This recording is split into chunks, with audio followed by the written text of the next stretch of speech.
পাকা আম দিয়ে যে এত সুন্দর একটা পিঠা তৈরি করা যায় হয়তোবা না দেখলে বিশ্বাস করতে পারবেন না। পাকা আমের এই পিঠাটা খেতে ভীষণ সুস্বাদু। আপনারা চাইলে ট্রাই করতে পারেন।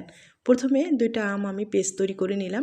এরপরে কড়াইয়ে দিয়ে দিলাম সমান পরিমাণে জল ব্যবহার করতে হবে, স্বাদ মতো লবণ দিয়ে পরিপূর্ণভাবে বলক নিয়ে আসতে হবে।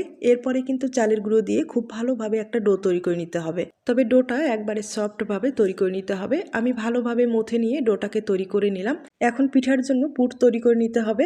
আর পুর হিসাবে ব্যবহার করবো এখানে নারকেল এবং গুড়। পুরটা একবারে শুকনো করে তৈরি করে নিলাম। পুরোপুরি ঠান্ডা করে নেওয়ার পরে এখন পিঠার ডিজাইনটা তৈরি করে দেখিয়ে দিচ্ছি। ডিজাইনটা তৈরি করার জন্য একটা গ্রেটার লাগবে। গ্রেটারের সাহায্যে খুব সহজেই আপনারা ডিজাইনটা তৈরি করে নিতে পারবেন।